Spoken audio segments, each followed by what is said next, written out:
Glória a Deus. Meus queridos irmãos, a paz de Cristo. Deus abençoe você e sua família com todas as sortes de bênçãos. Enquanto você encontra o Evangelho de nosso Senhor Jesus Cristo, escrito por Marcos, capítulo de número 5. Quantos irmãos estão encontrando? Minha alegria poder estar com a família Devec aqui em São Paulo mais uma vez. Sempre muito bem recepcionado pelos irmãos. Me sinto no meio da minha família, no meio dos meus queridos e amados irmãos em Cristo. Estou acompanhado da minha esposa, o irmão Alain Pérez. Tem um casal muito especial que está conosco essa noite, o pastor Jairo Silva e a pastora Vânia estão ali. Também o Jairinho está junto. Deus abençoe. Eu quero agradecer a Deus pela vida do pastor Christian. Eu quero agradecer a Deus pela vida de todos vocês. O pastor Christian é um grande amigo, um grande orientador, um grande conselheiro. Sempre que eu estou com uma causa assim, que o coração está apertado, eu procuro ele, peço a ele um conselho. E sempre saio com uma palavra de esclarecimento. Deus abençoe, pastor Christian, a sua vida. Marcos, capítulo de número 5, versículo de número 25. É um texto tão conhecido nosso.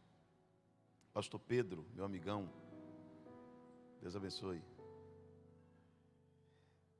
Marcos 5, 25, todos encontraram? E certa mulher, vítima de um fluxo de sangue há 12 anos, que havia 12 anos, e tinha sofrido muito na mão dos médicos, e tinha gastado tudo o que tinha, e não havia melhorado, mas antes estava cada vez pior.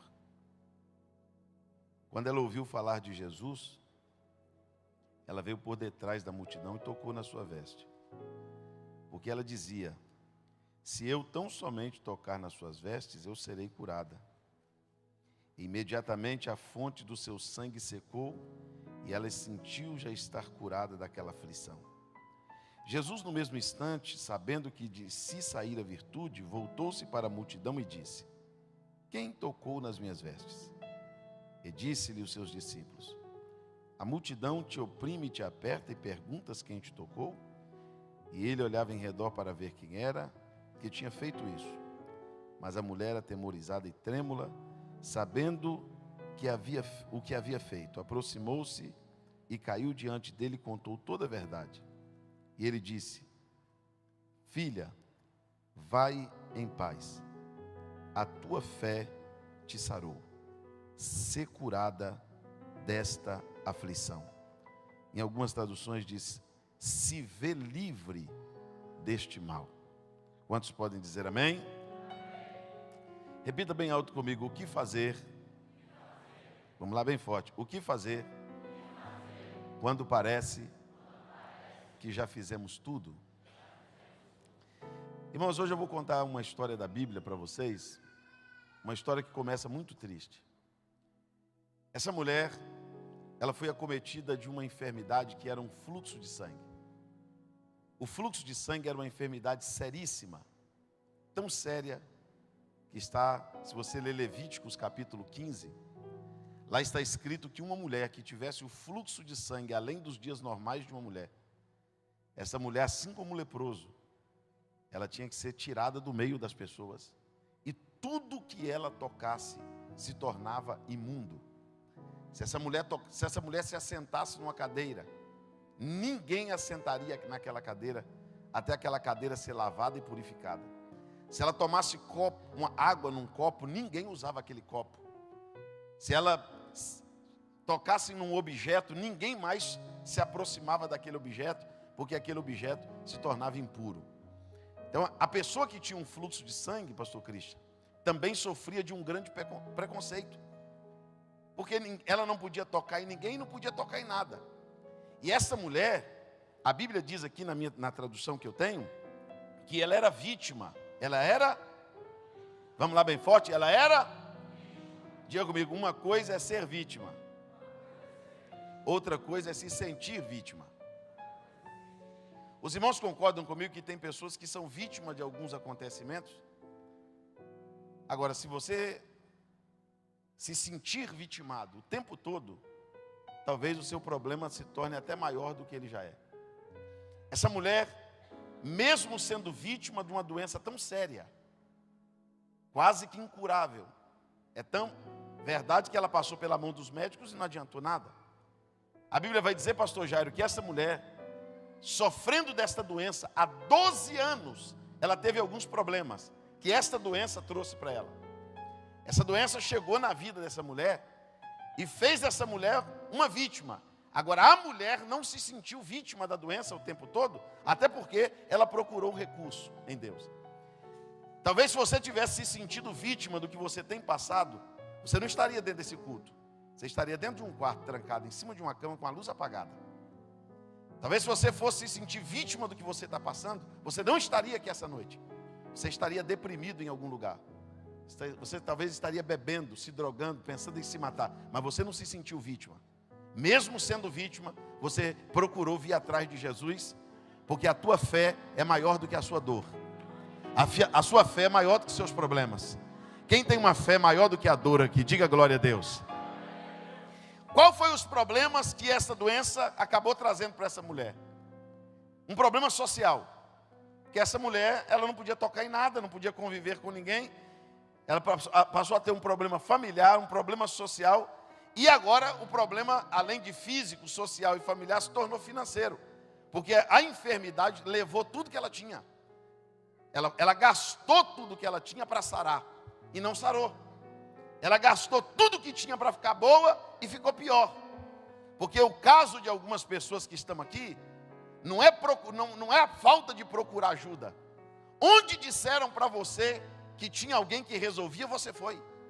Você bateu em portas, você procurou pessoas, você procurou profissionais da área, você procurou o melhor advogado, você procurou o melhor médico, você procurou o melhor especialista. Você foi atrás, disseram para você que aquele cirurgião era o melhor. Disseram para você que aquele médico resolvia, você foi lá. Você pagou caro na consulta, você pagou caro no remédio. O seu problema não foi cruzar os braços, você foi atrás, você tentou. Só que eu estou pregando para algumas pessoas aqui, que mesmo tentando melhorar, mesmo tentando procurar solução, o problema agravou, e em vez de haver melhora, houve piora. Então vamos ser realistas, irmãos, sem espiritualizar, sem fantasia. Tem hora que você corre atrás para melhorar, tem hora que você se esforça para melhorar, tem hora que você gasta para melhorar, tem hora que você ora para melhorar, e piora.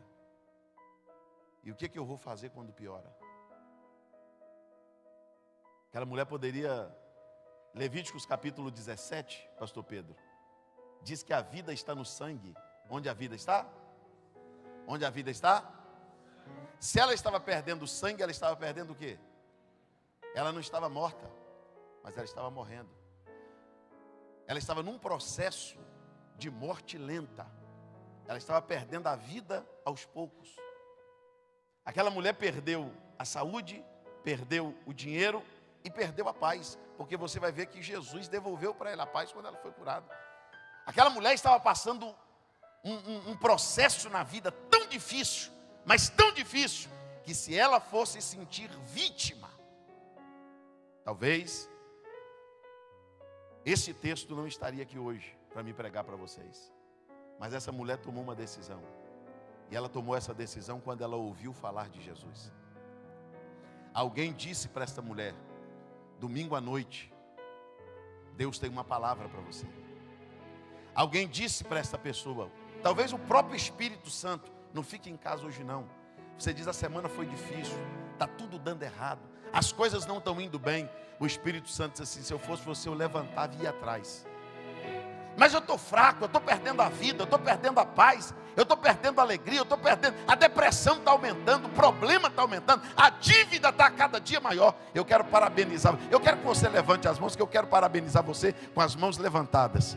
Bem alto, bem alto, bem alto. Eu quero parabenizar você, porque o problema, a fraqueza, a dívida, o problema financeiro, o problema familiar, o problema particular, o problema emocional, o problema de depressão, o problema psicológico, não te segurou. O Espírito Santo te deu fé para vir atrás. Alguém te avisou dizendo assim: olha, tem alguém que resolve isso. Tem alguém que resolve o que os médicos não resolveram. Tem alguém que resolve o que os remédios não resolveram. Tem alguém que é maior do que o tempo. Você pode dar glória a Deus porque você chegou aqui? Eu gostaria que você tocasse em alguém assim na mão dessa pessoa e dissesse para você: ele vai honrar a tua fé hoje. E você vai voltar para casa de posse de um milagre. Você acredita nisso? Diga glória a Deus. Tem um milagre chegando na tua vida hoje. Ouvindo falar de Jesus, ela veio por detrás da multidão. Essa mulher poderia inventar tanta desculpa. Eu estou fraca, eu estou morrendo, eu estou depressiva, as coisas estão piorando. Olha, irmãos, eu tenho o retrato de valentia, de coragem na minha vida, é a minha mãe. A minha mãe cuidou do meu avô até morrer, de um tio que nasceu deficiente até morrer, e da minha avó que foi 50 anos cega. Minha mãe cuidou dela do dia que ela ficou cega até o dia que ela morreu. A minha mãe tinha um esposo alcoólatra, um homem violento. A minha família passou todo tipo de problema. E todas as vezes que eu conversava com a minha mãe tinha uma palavra de fé. Minha mãe sempre dizia: Deus está no controle, meu filho. Deus vai cuidar de tudo. Deus vai resolver. Deus vai fazer alguma coisa. Agora, na minha época de criança, e tem gente aqui que é dessa época, a época que o arco-íris ainda era preto e branco, tinha um desenho animado que tinha um coiotezinho que ele ficava olhando para a linha de trem assim. Quando ele ia passar, o trem passava em cima dele. Aí ele saía decepcionado do outro lado e dizia: ó vida, ó céus. Quem lembra disso? Ô irmão, seja sincero, olha aqui para mim. Eu vou chegar lá, mas olha aqui para mim. Você é crente, irmão, em Jesus. Você pode estar doente, você pode estar devendo, a porta pode estar fechada, mas não fica com essa conversa de incredulidade. Não fica se fazendo vítima da dor. Não deixa essa depressão dominar tua mente e a ponto de você dizer: vou me matar, vou destruir minha vida. Para que eu nasci? Não, isso não é conversa para você não. Você nasceu para se levantar e ir atrás. Você vai dar a volta por cima, você vai vencer esse processo. Levanta as suas mãos comigo aos céus. O que você está passando não vai servir de vergonha não, vai servir de testemunho. Alguém vai olhar para você e vai aprender a crer em Deus através de você. Alguém vai olhar para você e vai aprender a ter fé através de você. Quantos vão reagir aqui? Levante a tua mão e dê glória a Deus. Glórias ao nome de Jesus. Levanta e vai atrás. Sabe o que a dor vai te dizer? Sabe o que a enfermidade, pastor Juliano, vai nos dizer? Sabe o que a dívida vai nos dizer? Sabe o que o problema vai nos dizer? Deita. Se deprime, se tranca. Mas o Espírito Santo vai dizer: levanta e vai atrás. Agora olha aqui para mim, eu vou falar uma coisa muito séria aqui. Você que acredita num Jesus, sabe aquele Jesus bonzinho que alguém pregou para você, dizendo assim: ele vai te carregar no colo, ele vai te buscar. Ele, não sei se ele vai te buscar, porque ele não buscou Bartimeu. Essa mulher, Jesus sabia que ela estava doente. Jesus sabia que ela estava pior. Jesus sabia que ela tinha gastado tudo. Sabia ou não sabia? E Jesus não foi buscar ela no colo não. Ela teve que se virar e chegar. Ela teve que se arrastar. Ela veio, você acha que quando ela veio sorrindo? Ela veio marchando? Ela veio feliz? Não, porque Deus não exige que você venha feliz. Deus não exige que você venha... Não, Deus exige que você tome uma atitude. É melhor ter fé do que ter alegria. Eu prefiro um crente de fé do que um crente alegre. Eu prefiro uma pessoa que tem fé do que uma pessoa sorrindo. Porque nem sempre você vai chegar aqui com um sorriso no rosto. Agora você tem que chegar aqui, nem que seja arrastando, mas dizer: Jesus, eu vim atrás. Eu cheguei. Eu estou aqui. Levanta a tua mão e dá um sinal para Jesus e diga: Jesus, o Senhor sabe que o problema queria me segurar, mas eu vim. A depressão queria me segurar lá, mas eu cheguei. Dê glórias a Deus, porque a tua fé foi maior do que a sua dor. Esta mulher, primeiro passo, a Bíblia diz que ela veio atrás de Jesus. Ela estava fraca. Ela estava anêmica. Eu não sei de que velocidade ela andava, se ela andava sozinha ou com auxílio de uma bengala, de uma muleta, eu não sei. Eu só sei de uma coisa. Primeiro, diga comigo assim: Jesus não buscou ela em casa. Não, diga mais forte. Pastor, por que tem gente que poderia estar aqui no culto e não está? Diga para o teu irmão, responda para o teu irmão assim. Porque Jesus não buscou ele em casa. O que ele tinha que ter feito, pastor? Quem quer dá um jeito, quem não quer dá uma desculpa. Não vem com essa, Jesus conhece meus problemas. Não, Jesus conhece teus problemas, mas tem que ter fé. Jesus conhece teu problema, mas tem que se esforçar. Pastor, não dá para correr, anda. Não dá para andar, se arrasta. Pastor, não dá para gritar. Solta um gemido, solta um grito, solta um choro. Faz alguma coisa, mas você tem que reagir. Se Jesus trabalhasse por dó, não tinha ninguém doente, não tinha ninguém debaixo do viaduto, não tinha ninguém sofrendo, não existia problema. E Jesus resolveu o problema de todo mundo. Porque a solução não está na dó. Não, Jesus não trabalha por dó, Jesus trabalha por busca. É muito diferente. Deus não trabalha por dó não, Deus trabalha por busca. Buscai e me vivei. Buscar-me-eis e me achareis. A mulher veio atrás. Então olha para alguém, essa é para pôr na minha conta. Pode pôr na minha conta essa. Olha para o teu irmão e diz assim: mesmo sendo vítima, não se faça de vítima. Você está falando assim, você quer conhecer uma vítima? É só você conversar com ele, você fala assim: o senhor está falando isso porque não é você. Você está falando isso porque você não está no meu lugar. O senhor está falando isso porque ele não está doendo, não é em você. Não. Não é isso não. A mulher veio atrás. Segundo, primeiro, Jesus não buscou ela em casa. Segundo, diga comigo, a multidão, grita, a multidão não abriu um corredor para ela passar. É outro problema que muita gente tem. Para ele receber vitória, ele quer torcida organizada. Ele quer tapete. Ele quer aplauso, ele quer incentivo. Vai. E se eu te disser que tem hora que não vai acontecer isso? E se eu te disser que tem hora que você vai ter que chegar em casa, olhar para todo mundo assim, ninguém quer congregar, ninguém quer ir para a igreja, e você vai ter que se arrumar sozinho. Não tem ninguém dizendo, vai campeão, vai. Não. A multidão não deu licença não. Sabe qual é o problema de muita gente? Ele é viciado em palavras de autoajuda, de motivação.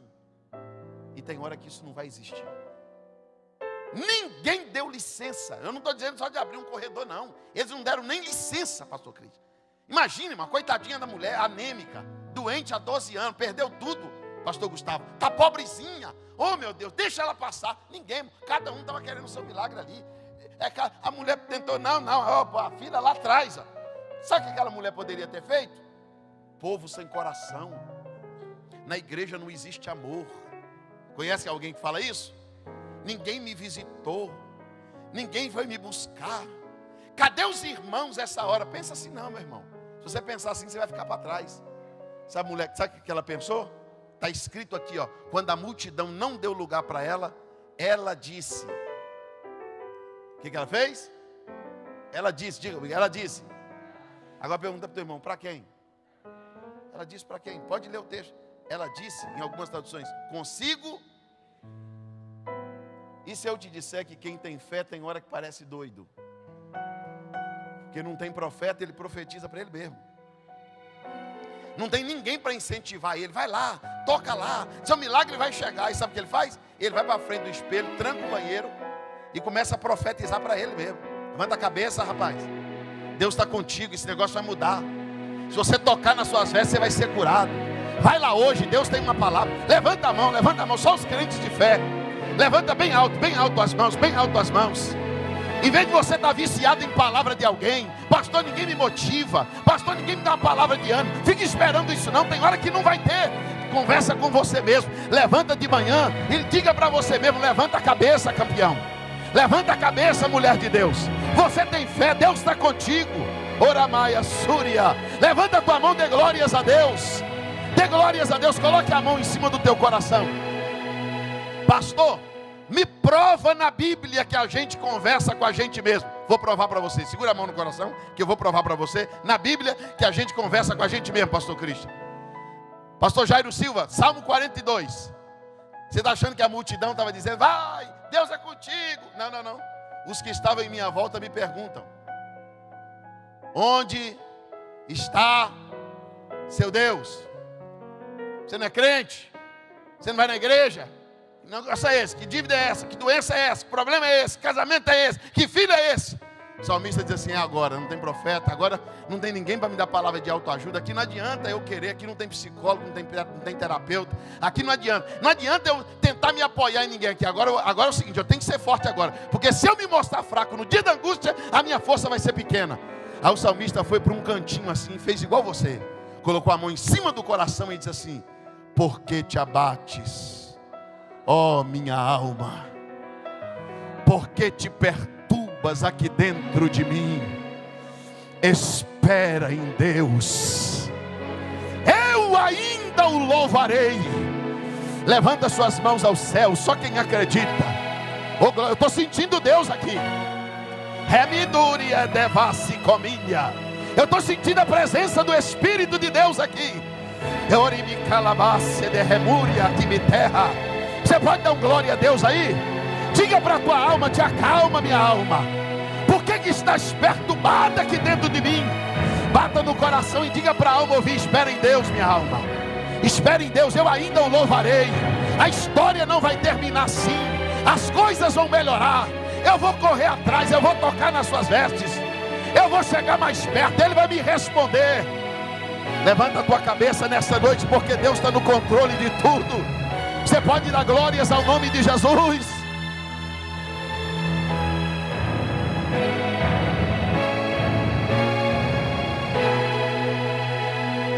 Pastor, por que o salmista conversou com a alma? Porque é a sede dos desejos, das vontades e dos sentimentos. Então tem hora que eu tenho que dizer, porque eu estou sentindo assim, ó, te aquieta. Tem hora que eu tenho que dizer para o meu coração assim, te aquieta meu coração. Tem hora que eu vou ter que dizer para minhas emoções assim, te segura. Porque ainda que as águas rugem e se perturbem, ainda que os montes sejam transportados para o meio dos mares, há um rio cujas águas são correntes e alegram a cidade de Deus. Deus está no meio dela, ela não será abalada. Deus a ajudará no romper da manhã. As nações se embraveceram, os reinos se moveram. Ele levantou a sua voz e a terra se derreteu. Levanta a tua mão direita e grita comigo, o Senhor dos exércitos está conosco. O Deus de Jacó é o nosso refúgio. Agora levante as duas mãos para receber o que Ele vai fazer na tua vida. Ele faz cessar as guerras. Eu vou repetir, Ele faz cessar as guerras. Eu vou repetir, Ele faz cessar as guerras. E o que mais que Ele faz, pastor? Ele quebra o arco, Ele corta a lança, Ele queima os carros no fogo. E depois de fazer isso, olha para a terra, olha para dentro da família de VEC São Paulo e diz para a gente, aquietai-vos, aquietai-vos, e sabei que eu sou Deus.